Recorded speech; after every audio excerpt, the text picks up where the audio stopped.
ئەو کاتتان باش بینەرانی ئازیزی کوردستان 24 لە هەرکوێیەکەن سڵاوی خوای گەورەتان لێبێت. کامەرانم لە بەرنامەیەکی نوێی هاوڕێی تەمەن پێتان شاد بووم. کاتێک کە فوکۆڵی سێلاوە مەزنەکە دامرکاوە سەرتاپا زەوی نغڕۆی ئاو ببوو.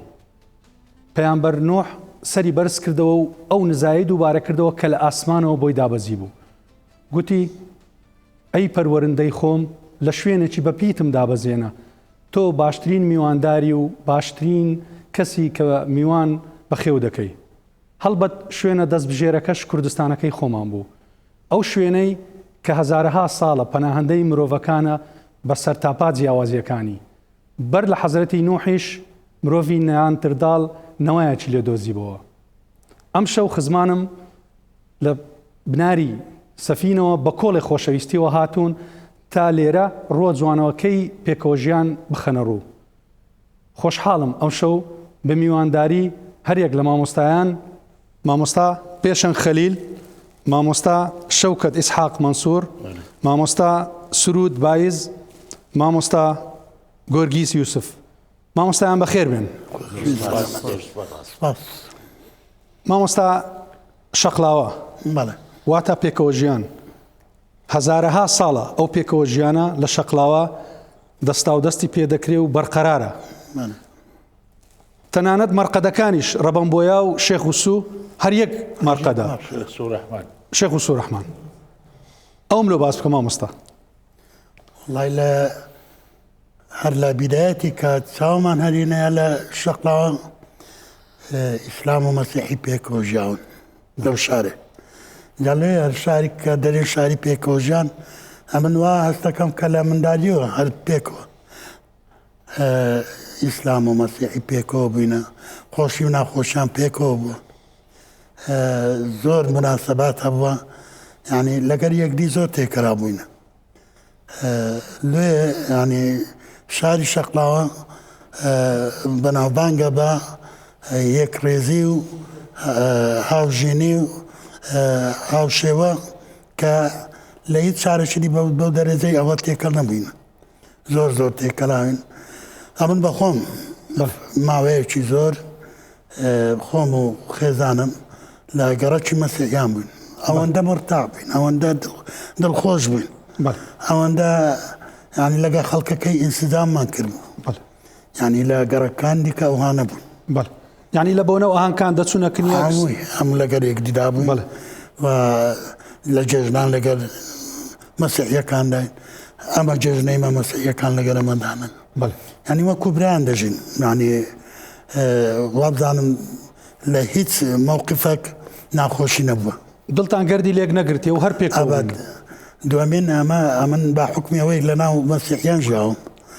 ئینسانی بە وەفان وەفادارن زۆر. دوامین زۆر بە خزمەتکردنن. یعنی کەنەما ئەتوو ماڵە برایەک لە تەنیشتەوە. ئەوها ساڵەها ساڵ بەڕێزت وەک مامۆستا بووی لە هیچ فەرق و جیاوازێک نەبوو لە بینی قوتابیان و مامۆستایان؟ نەخێر لە بیدایەتەوە ئەمن لە ساری 67ەوە تاین بوو. دامەزران بە مامۆستا. ینی نزیکەی 45 ساڵ خزمەتم کرد. هەموو خزمەتەکەم هەر لە شەقلاوە و دەوروبەری شەقلاوەی بووە. یعنی لەگەر مەسیحیەکان زۆر تێکەرا بووینە. ئیسلام و مەسیحی قەت جیاوازیان لە مابینی نەبووە. هەر یەک بووینە. لێ ینی بە هیچ شێوەکی هەستمان نەکردێ کە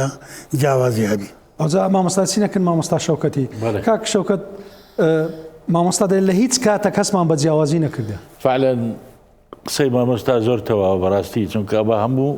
لە شەقلاوە گەورە بووینە، هەر لەوێر لەدایک بووینە، هەر چاومە دەرهینایە لەگەر یەکدی بووینە. ینی لە پۆلی یەکی ابتدایی ئەمە لەگەر یەکدی بووینە، دەستمان بەدەست دەستی یەکدیمان دێت چوینە مەکتەبی. یعنی هیچ مەشاکلمان نەبووە لەگەر یەکدی نهایی. گەلک جار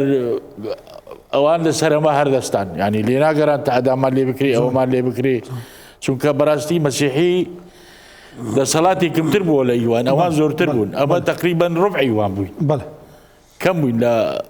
وەکو برەی کەمینە وەلو ئێستا کەمینە کەمینە نینە ناڵێن کەمینە خەڵکی وڵاتەکەین کەمتر بووین لەوان بەژمار و باین بێتگە لەوە ژیانی ئەمە تێکەڵاوی زۆرمان هەبووە لە گەرێکدی لە وەچی عەرەب گوتنی ئەفراح و ئەتراح خۆشی و ناخۆشی تازیێوە دەچین ئەوان دێنە تازیێمە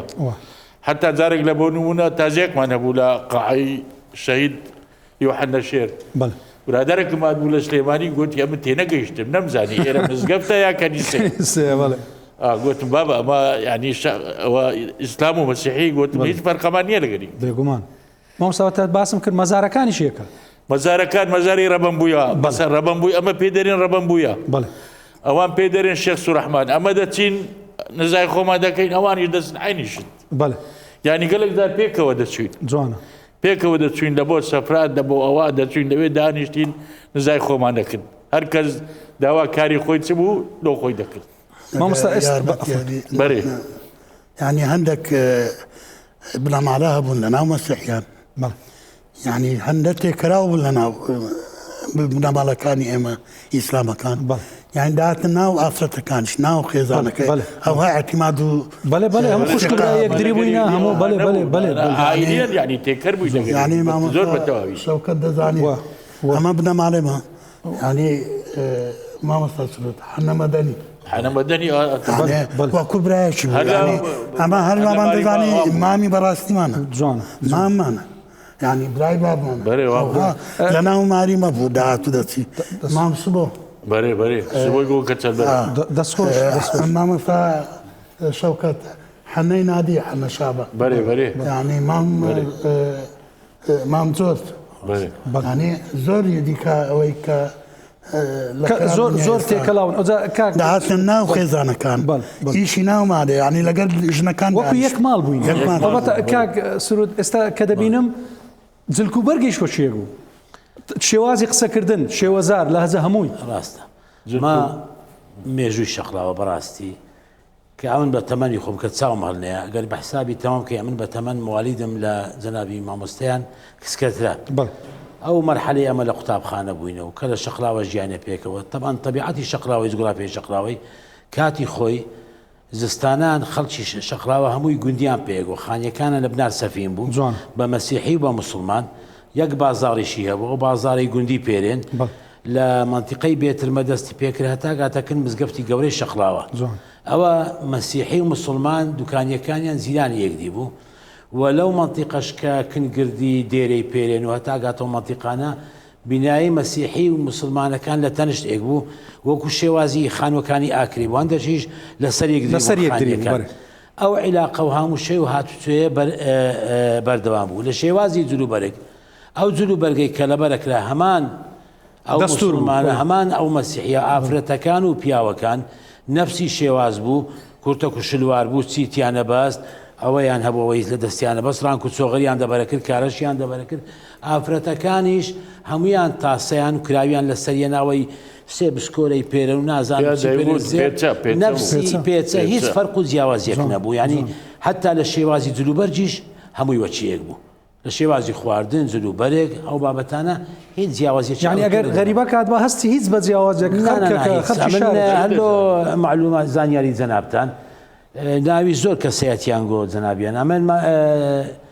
هەزار ڕەحمەتی لێبی دکتۆر سامی هەبوو مزەمید بوو کوڕی دکتۆر شەهید یوسف لە 23 شەهیدەکانی شەقلاوەیە ئەوە ماڵی لە مناو مسلمانەکان بوو شەو ڕۆژ دەگەمەدا بوو ئەمە هەتا کسکەش بووین ئەومانەزانی یەکەکە لە مامەکانیمە حتا خەڵکەکەی ئەو منتیقەش کەس نێزانی مەسیحیە ئەوەندە تێکەر بوو ئەوەندە عیلاقە هەبوو هەر بە مسلمانیان حیسابە کرد یا کەمە ئەچوونێ ناو مەسیحیەکانە من زۆر جارۆ فکرم دێ منداڵ بووین لەگەڵ داکموان مەسەلەن شەوان کاتی خۆی ئەوە نەبوو ئەو تەکنۆلۆژی ئەو تەلەڤیزیۆن و مۆبایل و فێسبوک و ئەوە عالم هەموو شوێ یەکدی زۆرە کرد عیلاقە کۆمەڵایەتیەکان زۆر بەقووە بوون ئەو بابەتی تەکنۆلۆژی ئێستا بڕێک ئەو شتانەی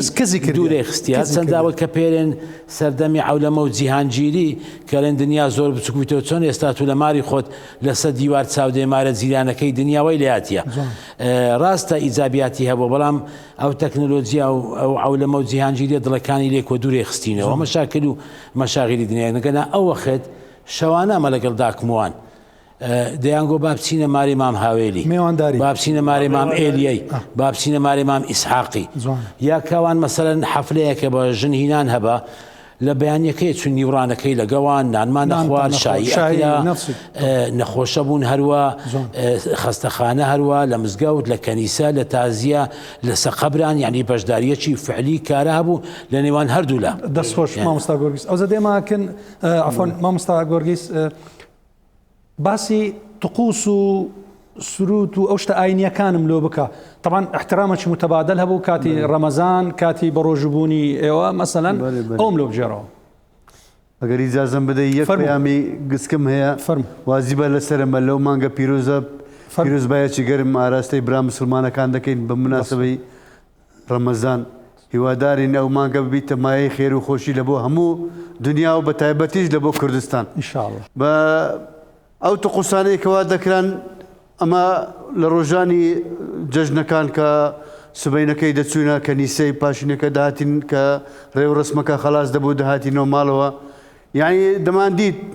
بەبێ فەرق و جیاوازی خەڵکەکە مەسیحیەکان مسلمانەکان هەموو داهاتن پیرۆزبایی جەژنانیان لەمە دەکرد هەروەها کاوانیش کە جەژنە دەهات بە هەمان شێوە ئەمەش دەچوین پیرۆزبایی لەوەمان دەکرد لە مناسبەکەی یعنی دووربی لە تعزیەکان عینی بە هەمان شێوە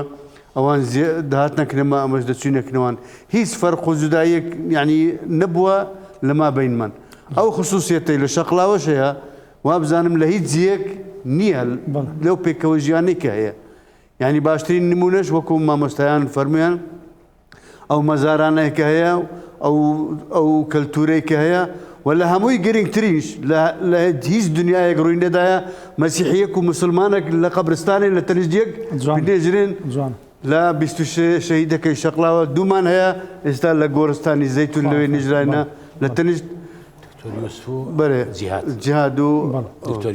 دکتۆر یوسف ئەوە دەلالەتی ئەوەیە ئەو پەڕی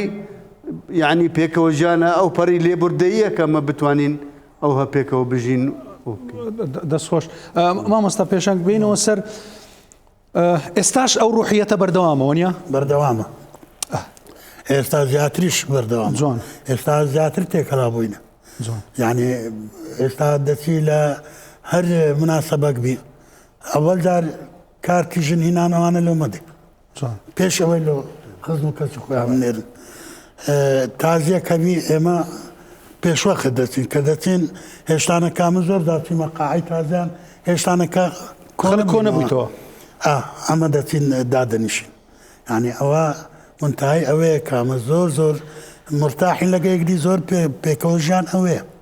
کە لە شەقلاوە لەگەر یەکدیدا مامۆستا ئێستا تو مامۆستای دوو بەڕێز لێرە بووی وەنیا هەندێک شتم لۆ بجۆرەوە هەندێک بەسەرهاتی خۆش هەندێک شتم لۆ بجۆرەوە کە مامۆستا بووی والله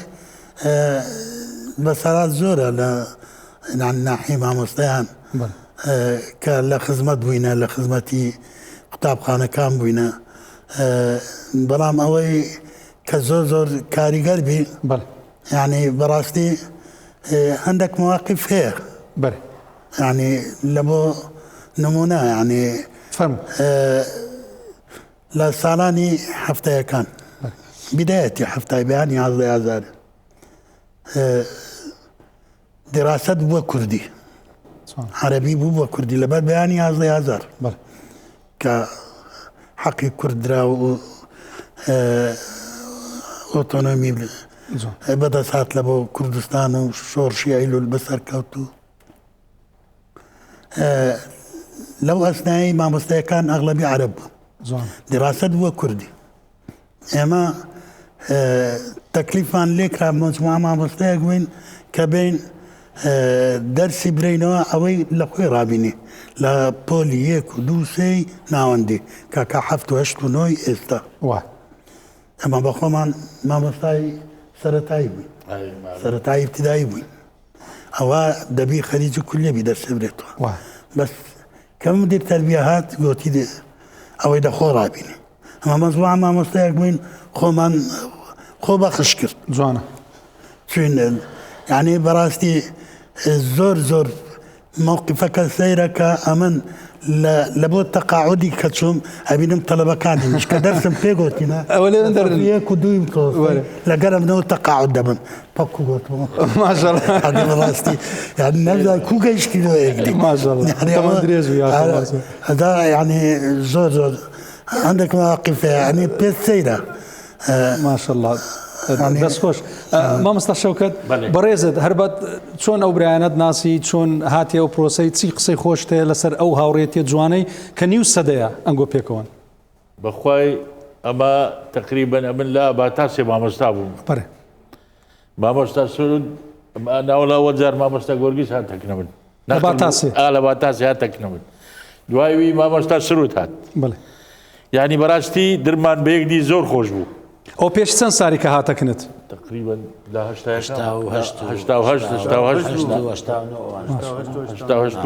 بەزە من پێشەوە لەوێ بوو لە هەنجەوە پێکەوان و لە هەنجەوە پێکەوەینە یەک ڕۆژیش دابڕانمان لەگەر یەکدی نەبووە ئەگەر بە یەکدیشمان نەدیدبی بە تەلەفۆن بەوە هەر عێلاقەمان پێ ئەوجا مامۆستا سرود لە چاکێت و پانتور کڕینی لەگەریان دەچی وەڵام پێش سەر لەسەری چاکەت و پانتۆرە من بەنسبەت ئەو مامۆستا بەڕێزانە دوو ئەوەم هەیە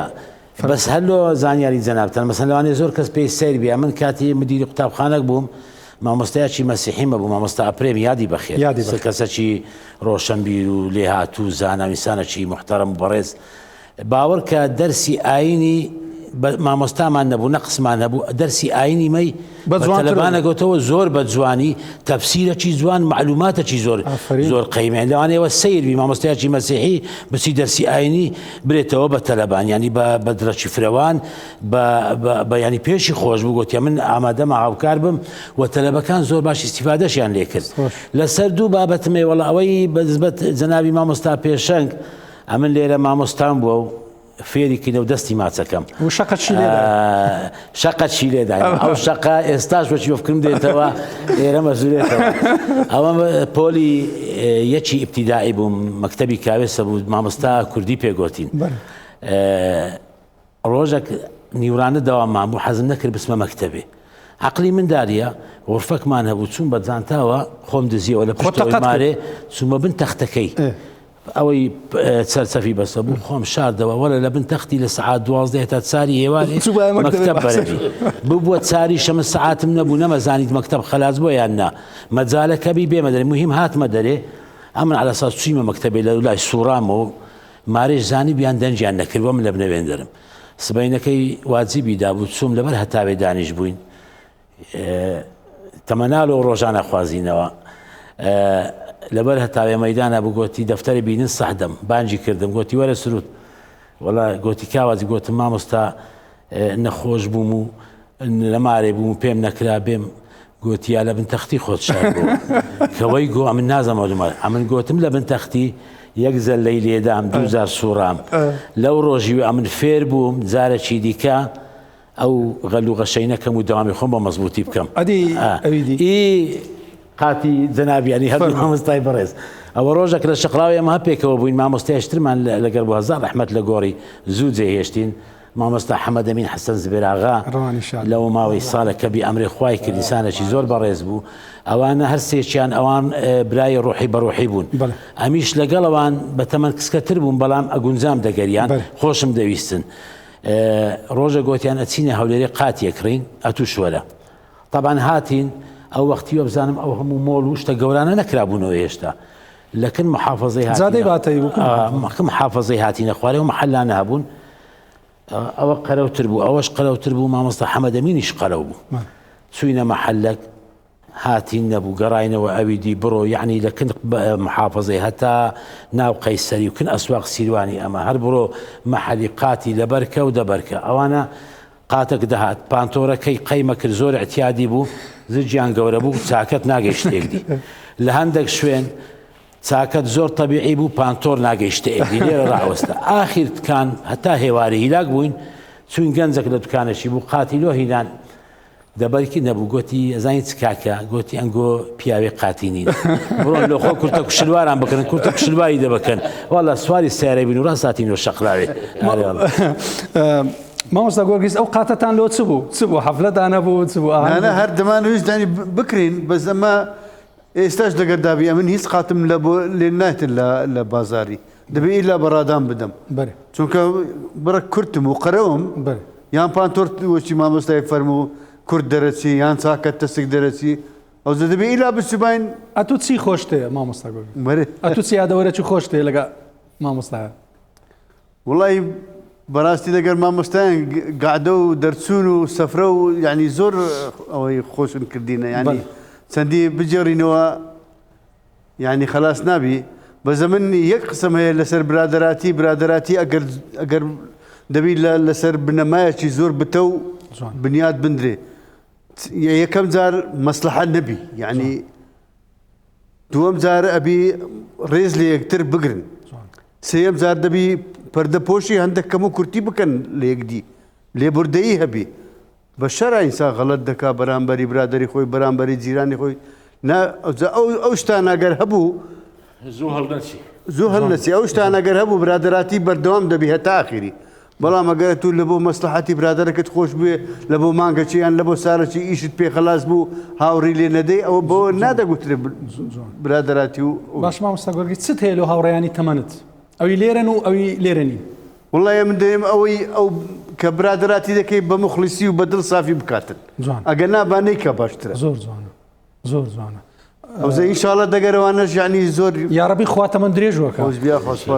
مامۆستا سرود ئەتو چت هەیە لە هاوڕێیانی تەمەنت وڵا بۆ هاوڕێیانی تەمەن تەبەن وەکو مامۆستا گۆرجی باسی کرد هاوڕێتی کۆن جیاواز بوو لەگەڵەوەی ئێستا کاتی خۆی خەڵک هاوڕێتیەک دێک کرد وەکو دوو مرۆڤ ئینسانێکتیان خۆش دەویست هیچ بەرژەوەندیەکیان لە نێوان نەبوو چونکە هاوڕێتی ئەگەر بەرژەوەندی لە نێوان نەبی ئەو ئیدامەی ئەبی ئەڕوا بەڵام ئێستا زیاتر بەرژەوەندی و مەسلحەتەوە یا لا ئەسنای کارکردن پێکەوە یەکتر ناسن کە خەلاص بوو ئەوە نامینێ برادەتی ئێمە لەسەر بنەمایەکی مرۆڤایەتی و خۆشەویستی و مەحەبەت بوو دوور لە هەموو بەرژەوەندیەکی تایبەت بەنسبەت هاوڕێیانی تەمەن طبعا هاوڕێیانی تەمەن بەنسبەتە خۆم ئەوانەی کە ماڵ ئاوایان کردو لە ژیان نەماینە درود بۆ گیانی پاچیانە نێرم یادیان بەخێر هیچ کاتێک لە بیرمان نەچووینە و ئەوانەی کە ڕۆژگار و زەمانیش پەرتەی پێکردینە و هەر کەسە کەوتۆتە شوێنەک و لە وڵاتێکە و دوورە وڵاتەوە یا لە هەندەرانە با ئەوانەش بزانن ئەوانە هەر یادی مەماینە هەر وەکو جایان خۆشەویستن عەزیزی منە ئەگەر ئەوانیش دوور بن و ئاگیانە بەرام ئەمە ئەوان هەر یادیانەکەینەوە بەنسبەت ئەو هاوڕێیانشم کە ئێستا لە ژیان و پێکەوەینە ئەمە خۆشم دەوێن بەڕاستی هەمویان عەزیزن لەکنە من خۆشەویستن تەواوکەر یەکدینە ئەمە داوا لە پەروەردگاری مەزنەکەم ئەو مەحەبەتە و ئەو برایەتیەمە هاوڕێتیمان بەردەوام بی